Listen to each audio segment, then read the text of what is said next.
Thank you for joining us again for the HDL seminar. I hope everyone enjoyed reading week, got some time to do some other stuff. But also excited that we're all back, so thank you for joining. Today, it's my pleasure to introduce two presenters. We will have two summer students from the Herzog Lab that will be presenting, so shorter individual presentations, and they will both be about 10 to 15 minutes, and then after that we have some time for questions. How I would like to do it is let one present, we ask questions for that one, and then pass it on to the next one. But I will introduce both of my presenters right now. So our first speaker today will be Sunnie Vuong. Sunnie is a third-year biomedical engineering student here at the University of Calgary, and as I mentioned, a summer student in the Herzog Lab. Her presentation and work in the lab has been focused on structural characteristics of the adductor longus and gracilis muscles from children with cerebral palsy. A fun fact about Sunnie is that when she is not in the lab, she is an avid snowboarder. And with 4 years on the slope, she is planning to start helping others learn how to snowboard this year. So everyone that wants to learn, come see Sunnie after. Our second presenter today will be Priyal Patel, who is a Bachelor of Kinesiology student also here at UOC, currently in his second year. Priyal is also a summer student in the Herzog Lab, and he's studying whether inherent aerobic capacity may protect fat from degeneration in a diet-induced preclinical model of obesity. His talk is titled, Does inherent aerobic capacity protect from degeneration in a diet-induced preclinical model? A fun fact about him is that rats are his favorite animals. Probably explains why he's doing research on them. He does hope to pursue medicine in the future, so we'll wish him good luck after this presentation today. Thank you, Sunnie, and you can take it. All right, thank you for the introduction. So let's start off with some background on what cerebral palsy is.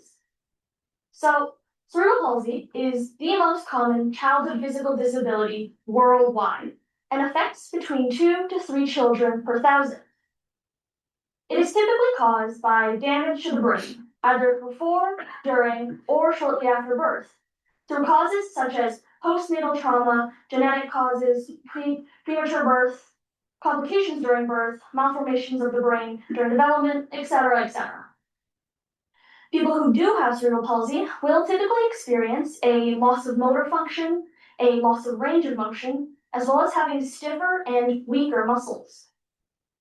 On a microscopic level, when compared to typically developing muscle, which can be likened to a stretchy rubber band, cerebral palsy muscle is more like an overstretched frayed rubber band, where those frayed edges are replaced by collagen through fibrosis, as well as having fat infiltrate into the muscle, both of which are non-contractile tissues, and causes the muscle to be a lot more stiff and impairs the contractile ability of the muscle overall.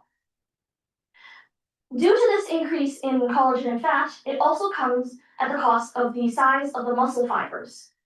It's also been noted that there is a change in the amount of each fiber type in muscles affected by cerebral palsy. Now, cerebral palsy doesn't only affect the composition of the muscle, it also affects the functional capacity, of which previously our lab has looked into the maximal active stress that can be produced by muscle fibers that are affected by cerebral palsy. Specifically, we looked at the adductor longus and gracilis muscles, both of which are hip adductor muscles found within the thigh, and compared them to control fibers.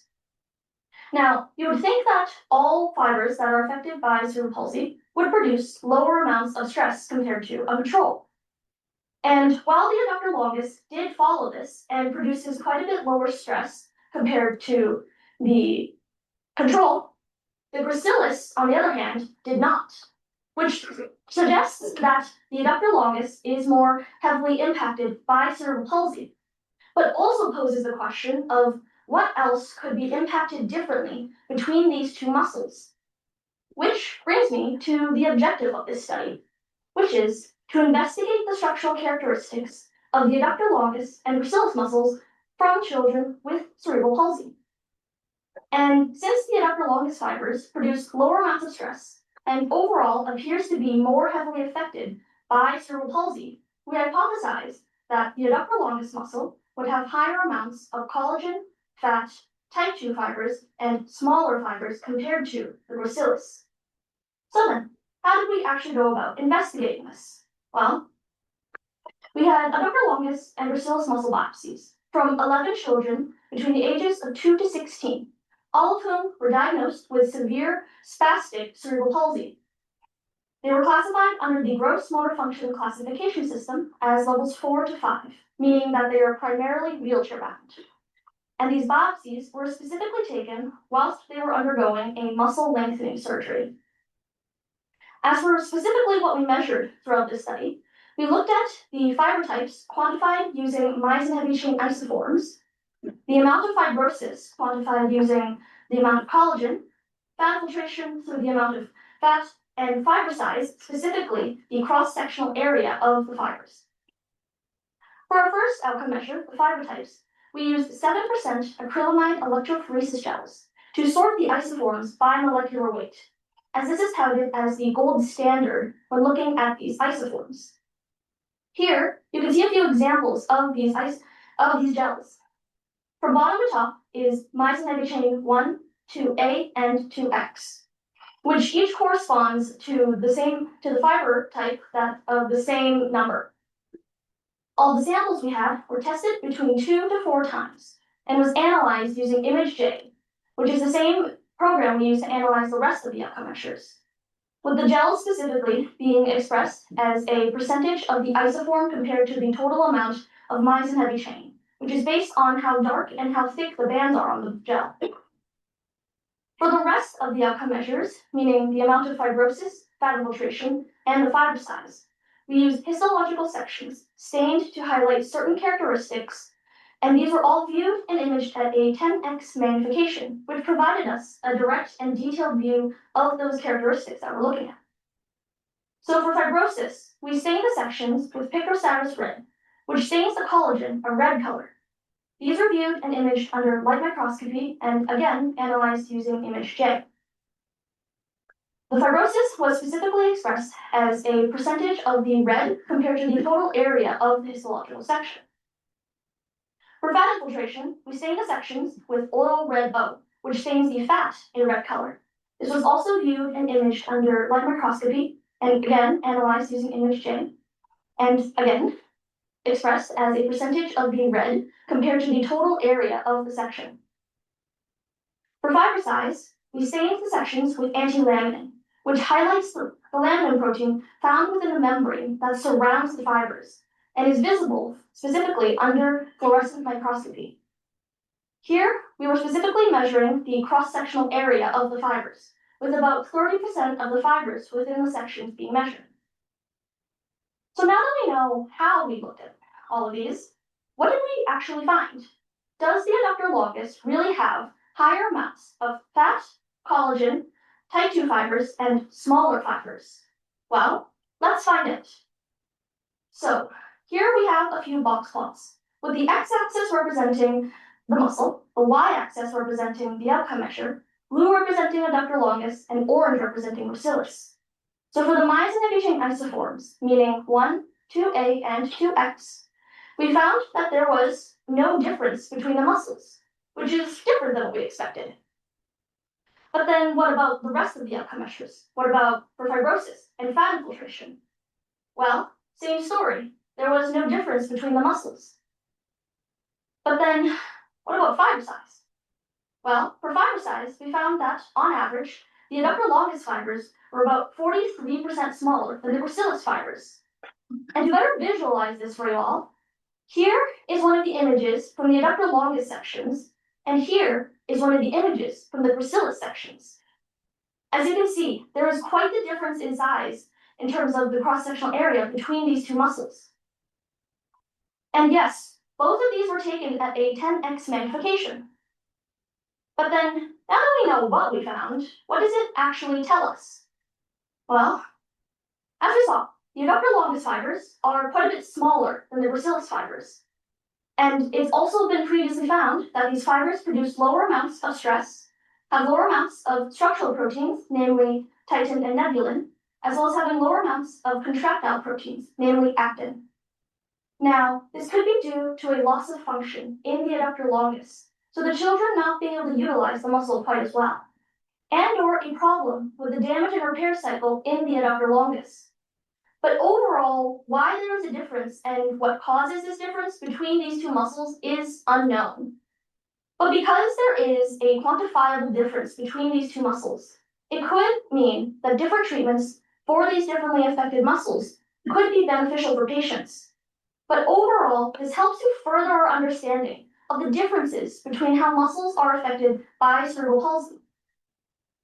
So in conclusion, despite both being hip adductor muscles that are found within the thigh, the adductor longus and gracilis are not impacted uniformly by cerebral palsy on a fiber level.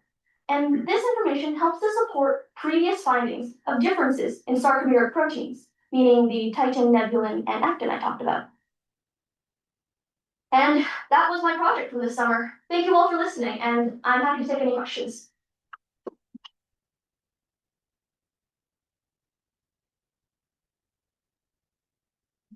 Open for questions for Sunnie, who would like to start us off with the first one.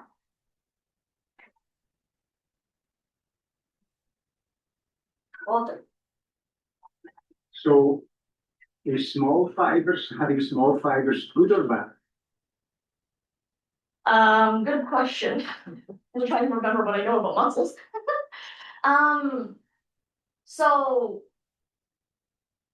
okay, what was it? If I remember correctly, it was that larger fibers have a larger surface area on the outside, and because of that, they're able to take in, I think it was they were able to exchange for oxygen. So then, I don't know. I don't really remember. I'm sorry. I don't know the answer. Oh, Because you have a small fiber and a larger fiber, and then when you normalize it to cross-sectional area, I wouldn't really expect that in terms of the stress that they can produce, that one inherently would be stronger than another. yeah. So I mean, the stress was normalized to cross-sectional area. So then, but even then, there was a difference between them in the previous study. So then, it suggests that the decrease in stress is not directly correlated to the fiber size since it was already normalized. So what would the difference in stress then be due to? I don't know exactly, but my guess could be the decrease in sarcomeric proteins, since we did try seeing if there was a correlation between the outcome measures measured here, as well as the force measurements from the previous study, and we found that there was the R values were extremely low. So that would be my best guess. It's not likely to be related to what I looked at, though, so. So do you think the smaller or the bigger fibers in one muscle compared to the other are an adaptation because of the cerebral palsy? Or do you think if you took a typically developing child, you would find the same thing, that adductor longus fibers are just smaller in cross-sectional area compared to gracilis? Since so far, the differences we found are the force, the sarcomere proteins, and the fiber size, it might be due to cerebral palsy, but I'm not sure if there would be a difference in a typically developing child, as I was unable to find any values or anything like that online when I was looking. So nobody that you are aware of has looked at fiber size in spastic muscles of children with cerebral palsy? I mean, these muscle biopsies were from children with spastic cerebral palsy, but I haven't found any studies that looked at the fiber sizes for adductor longus and gracilis muscles for typically developing children of the same age range. And anybody else looked at fiber size in spastic muscles of children with cerebral palsy and Did they make any comments on it, or are you aware of any other study that did that? I'm not aware of any that have looked into the fiber size of these specific muscles. Or other spastic muscles? I feel like there's one on the edge of my memory that might have. But not that I can remember. Other questions for Sunny?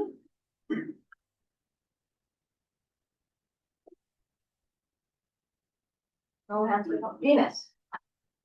So, do you think that the fetus is not impacted as a muscle, as a bone muscle, is not impacted by spasticity? I think it is. As this was a study specifically comparing these two muscles. But from what I remember of the results, because there was no difference between the amount of collagen, fat, and the fiber types between these two muscles doesn't mean that there isn't a difference between gracilis and typically developing. From the values that I do know of, for the amount of fat and collagen, there is a significant difference between these muscles and typically developing muscles, as I'm actually going to pull it up. So for these specifically, for the fat is a little more similar to more typical muscle, as far as I know, the typical muscles have about 1.5% fat in them, so it is similar. But then for fibrosis, it is higher because, from what I remember, the amount of collagen in typical muscle is closer to 5%. So while the gracilis is only a smaller increase, there is still an increase. So it just seems to not be as heavily affected sometimes. So, yeah. Well, but that's a good point, because, you know, the mean or median that we have there on the adductor longus is whatever, about 11 or 12%. That's clearly much, much more than you would expect from a normal skeletal muscle in the leg of humans. Yeah.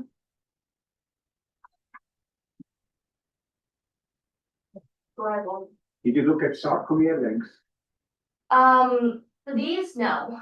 That wasn't part of my study. But I do know that cerebral palsy, that sarcomeres within cerebral palsy are generally quite a bit longer. I think at about, it was either 2.8 or 3.4 microns. And then more typical ones, I think, were closer to 2.4. But these ones specifically were not measured. That's right. Usually in cerebral palsy, you get stretched out sarcomeres. Do you have any idea? You know, I don't think anybody really knows, but what would your idea be? Why do you think children with cerebral palsy might have these overstretched sarcomeres?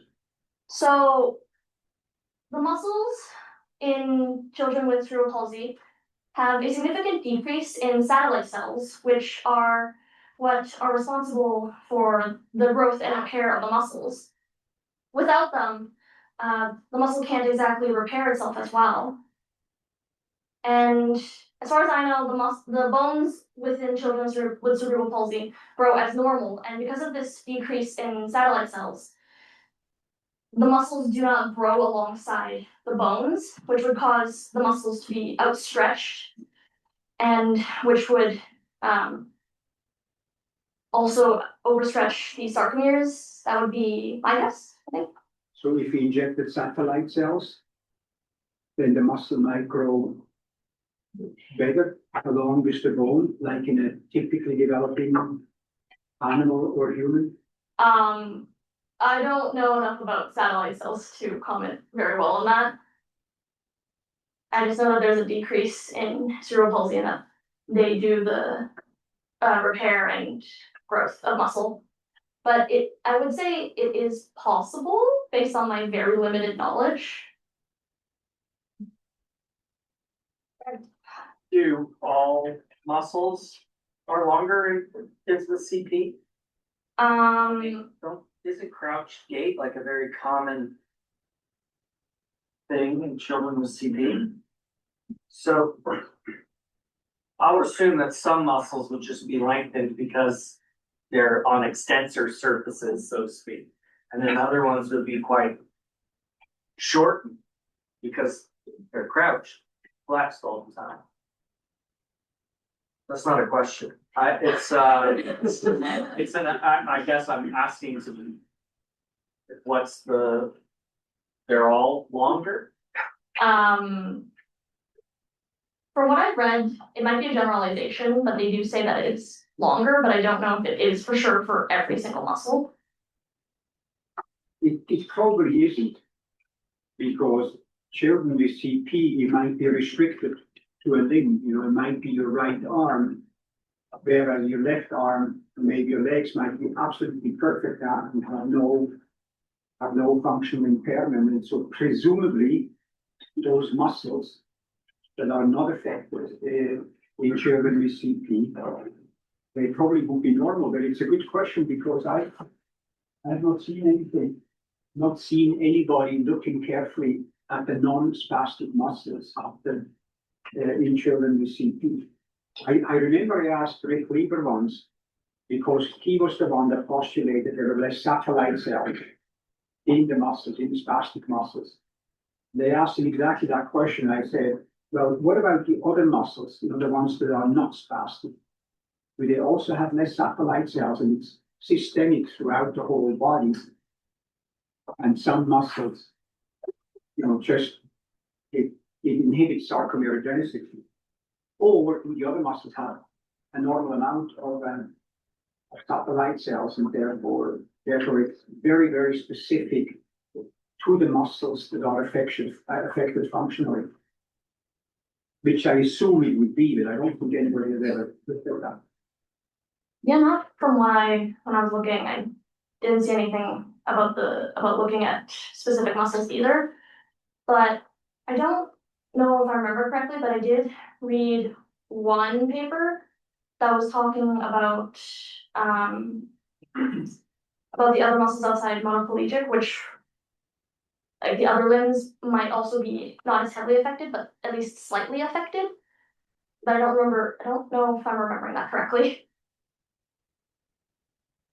I have a question for this one. Yeah. So I know that you've shown results that are just for the muscles here. Have you looked at these results in relation to the level of cerebral palsy or the level of limitations that the participants had, and is there any relationship? So I was and still am blinded to which samples are from GMFCS 4 and 5. And since these biopsies are only ever taken while the children are undergoing surgery, we can only take them from the severe ones, since the less severe cases don't require the surgery. So then we can't exactly go in and just take a biopsy. So yeah, I don't know. So if somebody does research in that field, what do they not have to do, and what do they have to do based on your results? Could you repeat that? I couldn't quite hear. What difference does your results make for the general understanding of the problem? So, You understand? I think so. In general, I think it's that there can be differences in terms, specifically with the fibers within cerebral palsy, since we had differences in the amount of stress that can be produced, the size of the fibers, as well as the sarcomeric proteins. I don't know if that answers your question. One that didn't know that. That wasn't known. It wasn't looked at before, and the fiber size was the one that we specifically found here, was that there was a difference in the fiber size between these two muscles.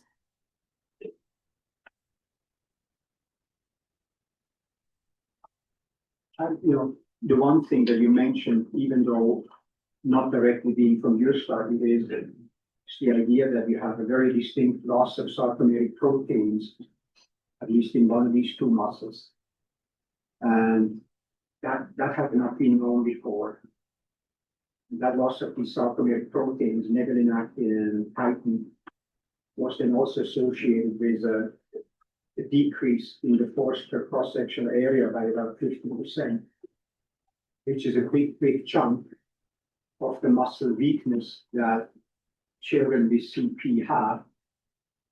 And so people thought before, oh, it might be due to fibrosis, it might be due to fat infiltration, but it seems that at least in the one muscle, the loss of the sarcomeric proteins seems to explain pretty much everything in terms of why they cannot produce as much force. So it might be interesting, maybe to answer Benno's question, it might be interesting to see how you potentially might be able to maintain sarcomeric protein structure in the presence of spasticity. But don't ask me how to do that. That's not the people in me. All right, any last questions for Sunnie before we move to our second presentation today? All right, well, if not, let's thank her for her talk.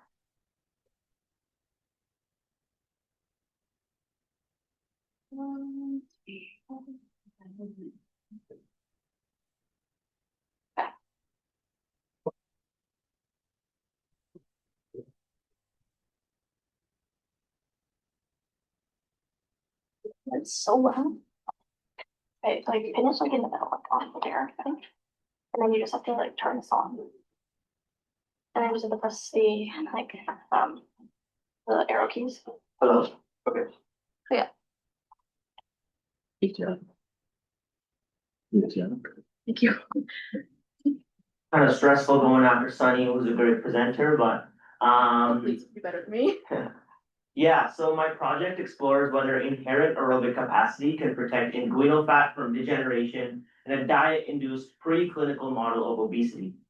Now, this is a really long name, so I'm gonna get straight into it. Obesity is a global health epidemic. It affects over 30% of Canadians, which is about 10 million people in Canada alone that are affected by obesity. There's also an increase in the prevalence of obesity in the past decades, which, although obesity is a multifactorial disease, can be linked to the typical unhealthy Western diet, which is classified by foods high in sucrose and fats as well. This is one of the diets that you might have seen explored more in our lab group, but if you haven't, this is a obesity-inducing diet. And overall, over 1 billion people worldwide are living with obesity, making it a major global health concern. Now, obesity is often characterized by this excessive body fat accumulation, which can lead to serious health complications like type 2 diabetes, cardiovascular disease, and other metabolic diseases related to metabolic syndrome like osteoarthritis. A key driver of these complications is inflammation within fat deposits. Now, particularly how this inflammation in fat deposits occurs is through an increase in fat cell size, which is associated with enlarged adipocytes. As they enlarge, they become less efficient and becoming increasingly dysfunctional. There's also collagen deposition or fibrosis, where as collagen deposition increases, the rigidity of the cell wall of the fat cell increases, meaning that it won't be able to expand and store more triglyceride or fat within the adipose tissue. Then you also have systemic inflammation, which occurs through pro-inflammatory adipokine and cytokine release, which is another key role of adipose tissue. Now, why does adipose tissue matter? As I might have said, it plays a key role in energy storage and metabolism. And the key adipose depot that I'm looking at within this study is the inguinal adipose tissue, which is one of the largest subcutaneous depots within rodents. Now, given the fact that this inguinal adipose tissue has a vital role, it becomes crucial to protect it from this obesity-induced degeneration. So I'm sure you might all know someone who can eat whatever they want without gaining any weight at all. But you also might know someone, maybe like myself, who can gain 5 pounds at the snap of a finger. This difference might often come down to genetics, but it's not as simple as that. Aerobic capacity is a previous study gene that is related to this genetic difference. Previous literature suggests that a high aerobic capacity is associated with the greater metabolic efficiency, enhancing overall health and efficiency to offer protection against these provide protection against excessive weight gain and other metabolic related complications. Now, I've thrown this word of aerobic capacity around. What is aerobic capacity? Aerobic capacity is the body's maximum ability to use oxygen effectively. Now, aerobic capacity is polygenic in origin and it's multifactorial. It can also be influenced by environmental factors. Particularly, if we want to look at it in a model, we can selectively breed rats for their inherent aerobic capacity. And this is exactly what Dr. Lauren Posch did with Dr. Stephen Britton. Apologies if I butchered those names, but they developed a model to examine an intrinsic aerobic capacity through this artificial selection. So what they did was they put rats under a maximal running test, and they took these rats, the highest performing rats and the lowest performing rats, and what they did was that they bred the highest performing and the lowest performing over countless generations until you're left off with a high aerobic capacity group, which is at the extreme of high aerobic capacity, and a lower aerobic capacity group, which is at the extreme of lower aerobic capacity. In this study, we work with the 49th generation of rats, which has about a 1,100% difference between the high and low aerobic capacity groups. Now that we have this model with high aerobic capacity and low aerobic capacity runners, let's look at what the high aerobic capacity runners' traits are. They have greater metabolic efficiency granted by their inherent aerobic capacity, and meaning they're less affected metabolically by the impacts of diet, and they also experience fewer metabolic complications when compared to these low capacity runners. So the objective of this specific study was to determine whether this inherent aerobic capacity gene in high capacity runner rats and low capacity runner rats protects inguinal fat from degeneration in diet-induced preclinical model of obesity. So this high fat, high sucrose diet will induce obesity, but we predict that this high aerobic capacity gene will allow for this protection. So under this high fat, high sucrose diet, the high capacity rats will demonstrate reduced adipocyte hypertrophy and fibrosis when compared to the low aerobic capacity runner rat groups. As for the methods and study design, we used 36 25-week-old male rats, generation 49, meaning that there's 1,100% difference between the high aerobic and low aerobic capacity groups, as I said. So we have our high aerobic capacity runners, we have our low aerobic capacity runners. We fed them either a high fat, high sucrose diet to induce obesity or a chow diet for 12 weeks. Now we have 4 groups, each will be able to tell us a different thing. And this is the details of the diet below. I'm not going to go into it, but it's there for you guys to look at. As for the primary outcomes, after the 12 weeks of intervention, we collected the inguinal adipose tissue, placed it in NVF to decalcify, in paraffin to embed it in paraffin so that we can take 10 micrometer paraffin sections to view under a light microscope. And our 2 primary outcomes were adipocyte hypertrophy, which we use the hematoxylin and eosin stain to look at the increase in cell size, and fibrosis. For fibrosis, we use the picrocereus red stain to look at increased collagen content. And you're really able to see those right here in these representative diagrams. Again, I just want to highlight for fibrosis, the red is what is collagen. As for how they were analyzed, adipocyte hypertrophy was analyzed through ImageJ, through 2,000 randomly selected cells, and they were grouped into area bin sizes from less than 1,000 all the way to 3,000 plus. As well, the fibrosis was also quantified using ImageJ by using the threshold percentage to calculate the the percent of collagen relative to the total tissue area. As for the results, well, what I have here on the right is the smallest area bin, which represents the healthier adipocytes, and the largest area bin, which represents the healthier adipocytes. You'll see the high-fat, high-sucrose diet in orange and the chow diet in blue. Well, what did the results show was that the high-capacity runner rats showed an increased amount of healthier adipocytes compared to the low-capacity runner rats on the same high-fat, high-sucrose diet, which is comparable to the values of the low-capacity and high-capacity rats on the chow diet. Overall, what we saw was that the low-capacity, high-fat, high-sucrose rats and the high-capacity, the low-capacity, high-fat, high-sucrose rats, they showed an increase in adipocyte cell size, which is classified by decreased function and dysfunctional tissue, whereas the high-capacity runner rats on the high-fat, high-sucrose diet showed smaller adipocytes, which is classified by more healthier normal adipocytes. As for the fibrosis results, what we saw was that there was no significant diet effect on fibrosis within this study period, but I imagine with a longer study period, there would be a fibrosis effect that was detected. But what we saw was that the low capacity rat, the LCR chow group showed a significant difference between the both high capacity groups, indicating that there's a strong strain effect, that a high aerobic capacity offers protection against excessive collagen deposition and fibrosis within adipose tissue, whereas the low aerobic capacity are more susceptible.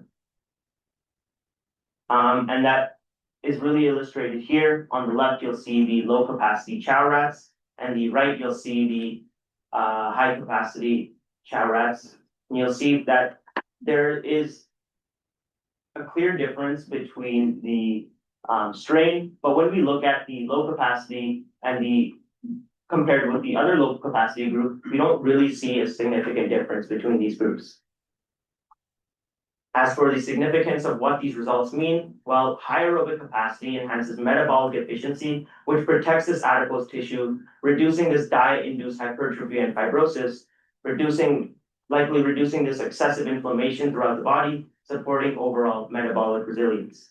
As for clinical significance, this may inform future clinical trials in patients with obesity, along with early prevention strategies using aerobic interventions.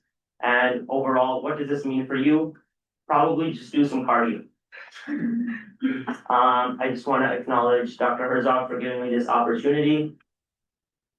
Specifically Darsh for helping me out in pretty much every single question I had, no matter the day of the week, even on weekends. And Ruth for making sure I go through the step-by-step organized process, make sure I have everything labeled.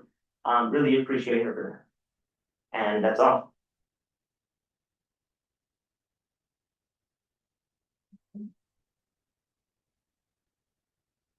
Questions for Priyal? Who would like to start us off? I'll ask one before you. Sounds good.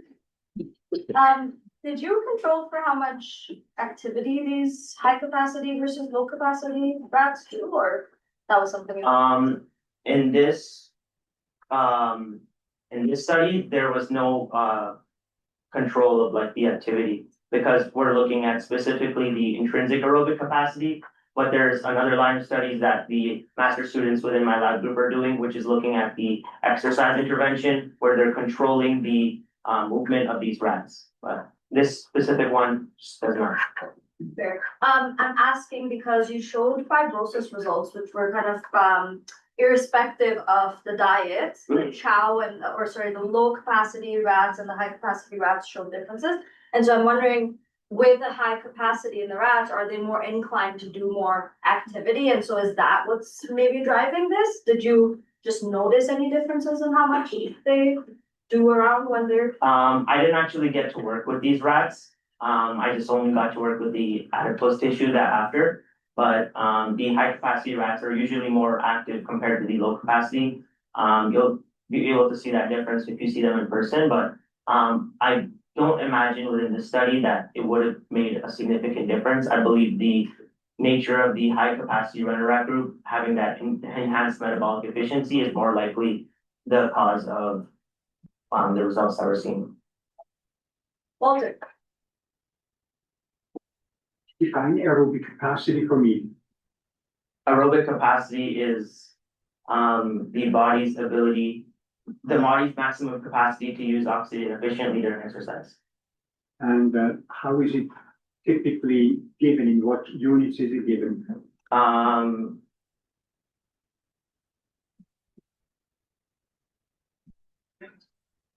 Something per milliliter, volume per milliliter, So- volume of oxygen. It's milliliters, and then it's normalized, usually body mass, milliliters per kilogram, and then what's the important thing? Per time, per minute. Hmm. So it's actually a rate. How much oxygen can you use per time? And the way you had it defined, that was not there, it just said Mhm. the oxygen that you can use, you know, but Yeah. if you live for 100 years, you use more oxygen than if you live only 20 years. So the implicit, it's like, you know, it's D dot O2 max, the dot indicates the rate. So it's a rate, how much oxygen will take up. So a world-class cross-country skier will have how many milliliters per kilogram per minute oxygen uptake capacity? Not too sure. Don't know that off the top of my head. So they say if you're below 75, you shouldn't even think about being an international cross-country skier. The highest value I've ever seen is 98 milliliters per kilogram per minute. And compared to a young, healthy person, what would you have? What would we have here on average in this room?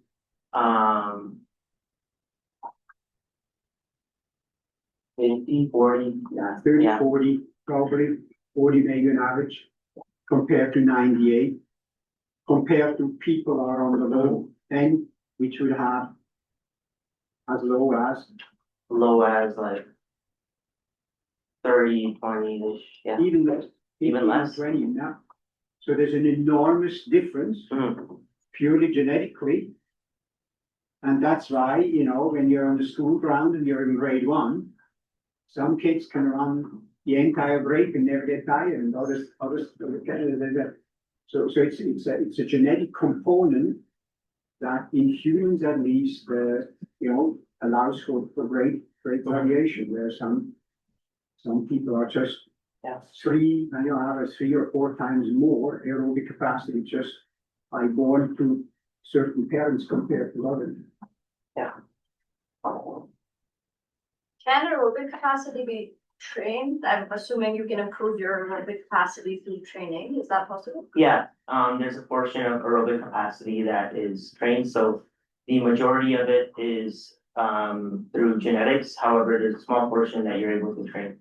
So I think I'm one of those groups that if I eat a burger, I can tell that I've gained pounds overnight. So if I'm assuming that I have a lower aerobic capacity. If I were to train and improve my aerobic capacity and get it higher, do I then start, does diet stop affecting me as much, or can I not change that simply because it's genetic? I imagine if you end up exercising more, your diet will affect you less. However, I don't, the magnitude of how much that exercise will affect, I don't know. So I guess I asked it in a bad way, but let's say I exercise, I improve my aerobic capacity, Right. but now I don't exercise anymore and I'm saying back to like not being very active, so that's not helping me burn the calories I eat. But I have that higher aerobic capacity that I first started with. Will I handle diet better than I did Well, before? if you stop training, you're saying, then the aerobic capacity will just taper down again. If that's the question you're asking. Kind of. If I didn't let it taper down. Oh, if you didn't let it taper down, okay. Well, that aerobic capacity capacity would provide you protection, or at least increased protection compared to what you had before, by increasing your aerobic capacity. That is exactly what some of the people in this room are studying. You have a high aerobic capacity genetically in the low one, and now we are training these animals. We're trying to get them all to a higher level, which they have successfully done. They are significantly better after 12 weeks of training. And now to see whether that acquired aerobic capacity helps in the same way or even better or worse. That's exactly one of the questions that Maybe they people come will, and people will present. be giving seminars on this all next year. Perfect. Then I'll know what to do for lessons. FOMO. So currently I work with rats and I observed female rats are much more active than male ones. And male ones also tend to get much fatter. So I did try to see if there's any difference between sex. Yeah, so that would definitely have something to do with the distribution of fat deposits. Like females tend to have increased body fat, typically seen in subcutaneous adipose depots, and males tend to have increased visceral adipose tissue, but like the magnitude of body fat is higher in females. If what was the question? Like, can you repeat the question? Sorry. If CIHR pumps the grant that I sent to them right now for this competition, then that's exactly what we will be doing out there. Yeah. The problem is that these rats are incredibly expensive. Yeah. So these 49, 50 generations of inbred animals, because that takes about 25 years to do that. So they're very, very expensive, and so back to that. That's exactly what we would like to look at. And we have looked at that sex differences in stray dog rats in another context. And there's very distinct differences between the male and the female rats in the way they react to the high fat sucrose diet and what organs, muscles or bones or ligaments are differentially affected between the male and the female straight dog rats, which, were not distinguished based on their own capacity. Does the aerobic capacity that is achieved by breeding them in a selective way that you showed, does it ever stop, or do they just keep getting better? Is there a ceiling? I don't know if there's a ceiling, because from what I've seen, the generations are continuing to increase. Like by the, I think, was it 28th generation, there was like an 800% difference, and now there's like 1,100% difference. So I don't, there's probably a high, like a ceiling that they can reach, but as of now, I don't know if there is. Any other questions for Priyal? So, not directly to your question, but in the training and again, the students that did the training could answer this better. But in the high capacity runners, we measured their aerobic capacity, their running ability after 4, 8, and 12 weeks of the 12-week training regime. And it went up at 4 weeks and went up at 8 weeks, but then it kind of flattened out or even got a little bit lower at 12 weeks. So with the training, the way it was done in these animals, for the high capacity animals, there seems to be a plateau. And you would need to do a different exercise more or higher intensity or whatever in order to potentially push that more.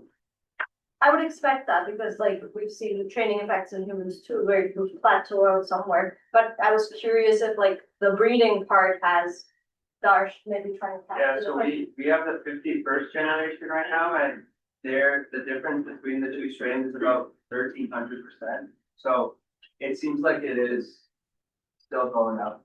So it seems like breaking world records and human performance might not be AFTs that much, might be your So I should new producer, runners, please. Before then, watch should not take a capacity of 30. It doesn't matter what shoe you're wearing, you're never gonna break a world record in the marathon. So then maybe we need to start getting those high capacity people together. Sorry, there we go. Go ahead. Training that we also. Sorry, say that. Like the training for the rats, you increase the speed every 2 minutes. So at one point, they're going very fast, right? So if they're running for 60 minutes, at one point, they're running 49 or 39, let's say, meters per minute, right? And that's the speed that they're running on. And I think at one point, from plateau that was talking about, I think that's not even because they are like, or that's their peak. I think they physically can't produce the force anymore to sustain that, right? To keep up with that speed and keep going. So I think you run them at like a consistent speed, they probably run for like 2-3 hours. All right, well, any last questions for Priyal?